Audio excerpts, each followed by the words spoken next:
It's a group of people from the general community with a common love for a particular football club. And they don't have to come from the immediate region. There's a lot of them that do. But I was born in Darwin and I grew up in Sunshine. When you come to our cheer squad, we've got that many nationalities, from Italians, Lebanese, Serbians. We've got the whole lot there.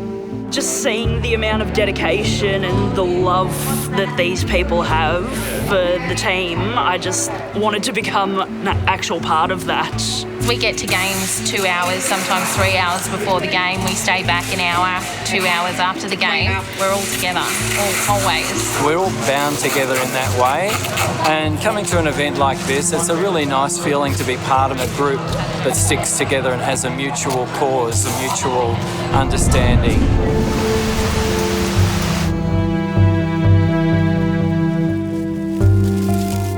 Do it for the love of the club and our family and for the kids, and we're trying to build a good community where everyone wants to come to the football, not just to watch our team play, but to build friends and bondships off field as well. And it's really exciting to get to see each other's faces 3-4 times a week. Like families, we have a little disagreements from time to time and stuff like that, but it's largely everybody has a common cause, and that's a love of the club.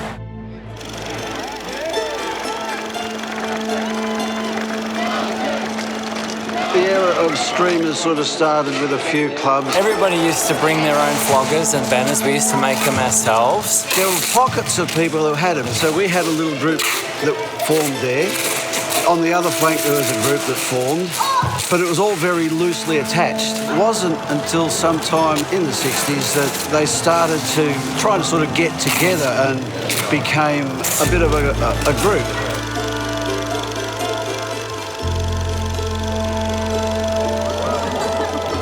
Teresa McTaggart was a dyed-in-the-wool Carlton supporter. She was the mother figure of the cheer squad. She was a bit of a catalyst at getting kids together, and it became a family. From 1969, all the banners came to the ground in the boot of my car. We'd put them all up, at the end of the game, we'd take them all down, roll them all up, put them in the car, take them home again. But it was good fun. In the 70s, there was a big fire of floggers, and cheer squads were more or less banned.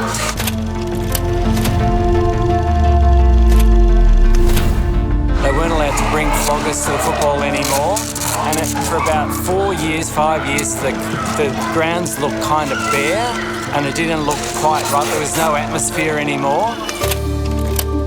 Now that we've got permission to do floggers again, the colour's back in, it brings a lot more life. If you look back at footage back in the 70s and 80s, you could see that a big crowd there, and they're always there together. And, you know, we talked to past cheer squad members, they were members 40 years ago. And what happened back then is happening now.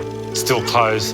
It's just, you know, when you get older, you move on and then let the younger ones take over and keep going. We're very family oriented, so that's what we've got. Everyone's here. Everyone's here, so yeah, it's a great environment. Well, despite what people think, it's not an aggressive, it's a great family environment.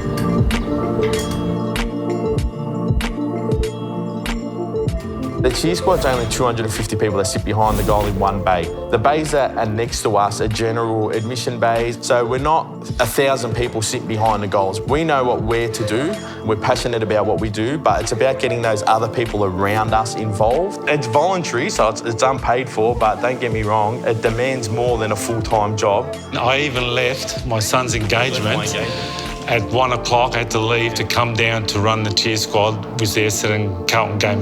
I'm a little bit nervous because usually I'm on the other side cheering from far, so now I really got to up my game and cheer as loud as possible. Where's my head? Jesus, I lost my head. The cheer squad helps the club to improve on the field. the whole theatre of the event. The boys are doing their amazing, giving 100% every second of the game, but we're there to lift them to another level, us screaming, supporting them, loving them, chanting for them. We're there to encourage the players, whether they're winning or losing. It's wet and cold, which football can be, and you just want to go home, but we're in the elements. We're feeling what you're feeling. We're feeling the hurt of a loss. We're feeling the happiness of a win. We're not on the ground, but we're almost like that 19th player that can play with our vocals.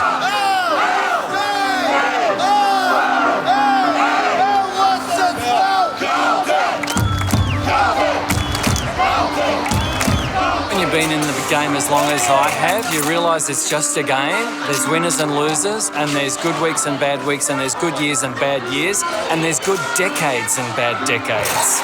You know that, it's like cyclic.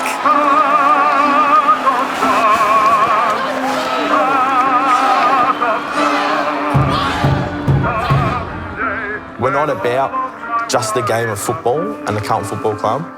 We're about each other, the bond that we have, the passion that we have. Outside of the football walls, it doesn't change for us. We're the same people, we still hang out, we still do the same things. The only thing is that we have in common, all of us, is this football club. It's what's brought us together.